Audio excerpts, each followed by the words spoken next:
मुसलमानों को भी खामोशी से बैठना चाहिए और देखना चाहिए कि ये किस हद तक और आगे जाते हैं। इनको जाने दीजिए जितना आगे जाते हैं। एक बार देखें तो कि इनकी तलवारें, जो ये कागजी शेर बने फिरते हैं, ये अपनी तलवारें लेके खुद बाहर आए सड़क पे और फिर हम देखते हैं कि ये जो इनकी तलवारों में कितना दम है। अभी ये कुत्तों की तरह भौंक के गीदड़ भपकिया जो दे रहे हैं, हमें मालूम है कितनी तलवारें इनके पास हैं और कितने त्रिशूल इनके पास हैं। ये जब तलवार और त्रिशूल लेके बाहर आएंगे तब देखा जाएगा।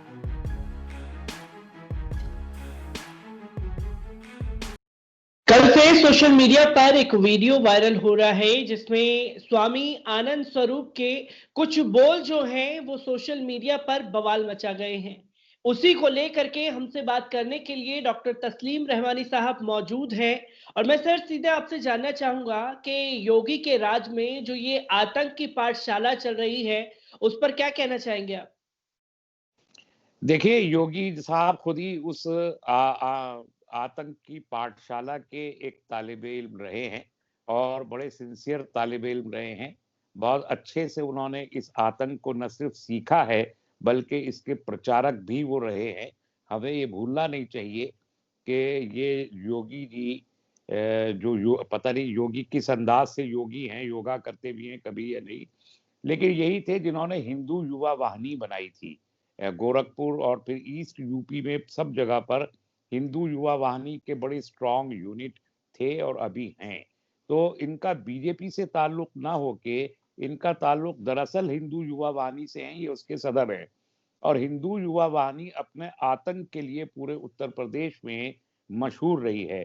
कुशीनगर का फिसाद, औरतों की असमत दरी और लूट मार करना, आग लगाना, आतिशबाजी करना, कत्ल करना, फिरौती लेना, ये सारे काम हिंदू युवा वाहिनी करने के लिए उत्तर प्रदेश में मशहूर रही है। और उसके सदर की हैसियत से खुद इनके इन्वॉल्वमेंट पर गोरखपुर में 12 मुकदमात दर्ज हुए, जो इन्होंने मुख्यमंत्री बन के सैया भये कोतवाल तो डर किसका, तो इन्होंने वो वापस ले लिए थे। तो आतंक का जो पूरा का पूरा एक मदरसा है, पाठशाला है, उसके प्रिंसिपल तो योगी जी हैं। तो जब योगी जी आतंक की पाठशाला के प्रिंसिपल हों, तो बाकी जो छुट-भइये वहाँ पर उन्होंने छोड़ रखे हैं, उनकी ज़बानें तो बेलगाम हो ही जाएँगी और वो हमें दिखाई दे रहा है। इसीलिए वहाँ पर आप देखिए कि जराइम में मुस्तकिल इज़ाफ़ा हो रहा है। कत्ल की वारदातें बढ़ रही हैं, बच्चियों के रेप हो रहे हैं और वो यही सब भगवा पहन के ये सब लोग ये हरकतें कर रहे हैं। अभी बदायूं के मंदिर में जो 50 साला औरत को वहाँ के पुजारी ने ही रेप करके कत्ल किया। बच्चियां जो रेप हुई, सेंगर साहब जो थे, इन्हीं के एमएलए थे। एक और साहब इनके मेंबर पार्लियामेंट और होम मिनिस्टर भी हुआ करते थे जौनपुर से, वो भी एक रेप में मुलविस थे। तो जितना लॉ एंड ऑर्डर की प्रॉब्लम है, वो अमीर आगा कजलबाज देहलवी का एक शेर था कि कैद खानों की जियारत कर लो, अब यहाँ अहले नजर रहते हैं। तो जितने अहले नजर हैं वो तो जेल में हैं, उनसे इंतकामी कार्रवाई कर रहे हैं, जैसे आजम खां।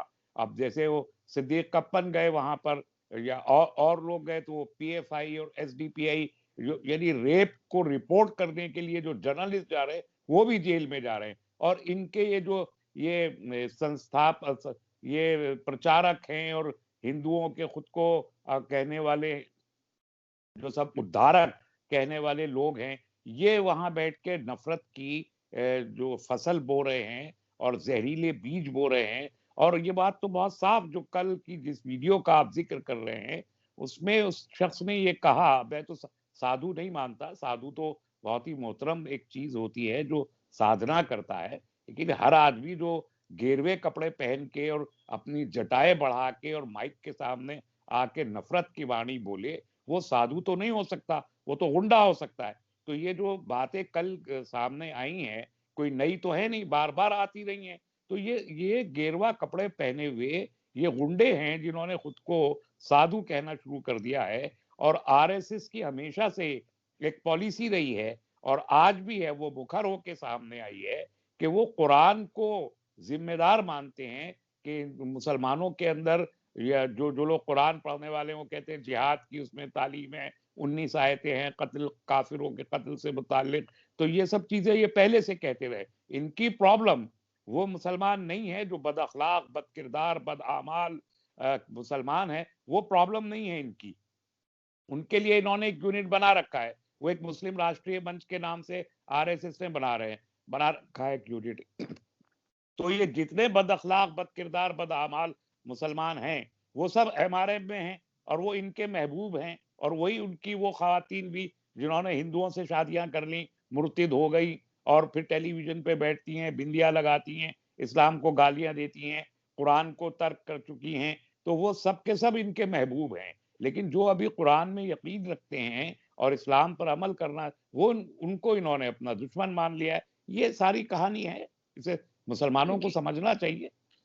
क्योंकि सर कुरान को लेकर के जो बातें कहीं कहीं एक चौधरी चरण सिंह यूनिवर्सिटी में बैठ कर के जो ये आतंक की पाठशाला चली और उसमें हिंदू युवाओं को भड़काने की कोशिश कि अब वक्त आ गया है, किसी भी वक्त जंग हो सकती है, अपने पास तलवारें रखें, अपने पास बंदूकें रखें। तो ये किस तरीके का माहौल बनाने की कोशिश की जा रही है इन लोगों के जरिए? इस सवाल का जवाब तो मोहन भागवत को देना चाहिए जो आरएसएस के चीफ हैं, जिन्होंने विज्ञान भवन में खड़े होकर ये कहा था कि हम 3 दिन के अंदर अंदर एक फौज खड़ी कर सकते हैं। तो उस पर किसी ने सवाल उनसे नहीं किया कि हम तो बार बार पूछ रहे कि वो फौज कौन सी होगी, वो फौज किससे लड़ेगी, उसके पास हथियार कहाँ से आएंगे, वो किस बुनियाद पे लड़ेगी, क्यों लड़ना चाहती है, क्यों जरूरत है इस देश में 3 दिन के अंदर एक फौज खड़ी करने की। तो ये बात मोहन भागवत ने कही थी और ये उनके चेले हैं। तो इसका मतलब ये है कि आरएसएस जैसी फासिस्ट तंजीमें इस मुल्क में एक खाना जंगी छेड़ने की तैयारी कर रही हैं और ये उस खाना जंगी का एक परतव है। और ये न सिर्फ मोहन भागवत बल्कि इस मुल्क में और बड़े-बड़े ओहदों पर बैठे हुए लोगों ने और जो अभी मौजूदा मरकजी सरकार के वज़रा हैं, वो भी कहते रहे हैं कि हम तो कॉन्स्टिट्यूशन को बदलने के लिए आए हैं, हमको तो हिंदू राष्ट्र बनाना है। कोई गवर्नर कहता है कि हिंदू राष्ट्र बनाने के लिए खून के दरिया से गुजरना पड़ेगा, उन पर भी कोई मुकदमे नहीं हुए। तो इस तरीके से इस मुल्क में इस वक्त जो साहिबान इक़्तिदार हैं, वो उनकी पूरी ये ख्वाहिश है और पूरी कोशिश है कि वो प्रोवोक करे। ये प्रोवोकेशन का एक तरीका है कि लोगों के जज्बात में हिजान बपा करके लोग सड़क पर आए और फिर पुलिस गोली चलाए और हजारों लोगों को गोली चला के मार डाले और फिर उन्हीं के ऊपर इल्जाम भी लगा दे कि यही लोग थे जो बाहर आए थे, जो कि जिसका ट्रायल आपने दिल्ली राइट्स में देखा है कि जी। प्रोवोकेशन बीजेपी के लोगों ने किया, उनके एमएलए साबिक एमएलए ने किया, उनके लीडर्स ने किया, पुलिस के साए में खड़े होके किया, पुलिस के तहफ़्फ़ुज़ में खड़े होके किया, हाथों में हथियार लेके किया और उस प्रोवोकेशन के बाद फ़िसाद बपा हुआ और फ़िसाद में मुसलमानों की जान भी गई, उनका माल भी गया, उनके घर भी लूटे, जलाए भी गए। ये सब कुछ होने के बाद इल्ज़ाम भी मुसलमानों पर लगा। जितने लोग गिरफ्तार हुए बड़ी तादाद में, अभी तक भी अभी 1 हफ्ता पहले 10 गिरफ्तारियाँ दिल्ली में उसी इलाके में पुलिस ने की हैं, तो इल्ज़ाम भी उन्हीं तो ये चाहते हैं कि इस तरह प्रोवोकेशन करके वो बड़े पैमाने पर पूरे मुल्क में जो मंशौर आप दिखाते रहे हैं, मुस्तकिल के जिस तरीके से मैं वहाँ पर मस्जिद की बेहुरमती की गई है और गुंडे वहाँ पर इकट्ठे हुए यही गेरुआ कपड़े लेके और यही भगवा झंडा लेके और जय श्री राम को एक वॉर क्राई इन लोगों ने बनाया है। तो इसका मकसद ये है कि बड़े पैमाने पर शहर-शहर में लोग प्रोवोक होके बाहर निकले और उसके बाद पुलिस जो है वो अपना काम करे और उसके बाद मिलिट्री को बुलाए और फौज को बुलाए और हजारों लोगों को कत्लेआम करें और लाखों लोगों को बेघर करें एक साथ। तो जिसकी बात की जा रही है, ये खदशा गैर ममालिक से बार-बार ज़ाहिर किया गया इंटरनेशनल ग्रुप्स ने कि इस मुल्क में एक जीनोसाइड होने वाला है, ये उस जीनोसाइड की तरफ इशारा करता है। जी, सर जैसे कि आपने मंदसौर का ज़िक्र किया, जो भगवा ब्रिगेड सड़कों पर उतर कर के आतंक मचा रहे हैं और जो लोग उन्हें ट्रेनिंग दे रहे हैं, स्वामी आनंद स्वरूप जैसे लोग, तो इन लोगों के ऊपर कार्रवाई क्यों नहीं होती और आप लोग क्या कदम उठाने वाले हैं ताकि ये जो लगातार एक इस्लाम और मुसलमानों को बदनाम करने की तकनीक तकनीक अपना रहे हैं? देखिए, मुकदमे पहले भी हुए हैं, मुकदमा अब भी किया जा रहा है, किया जाएगा, लेकिन इन मुकदमों को इस मुल्क में सुनने वाला अब कोई है नहीं।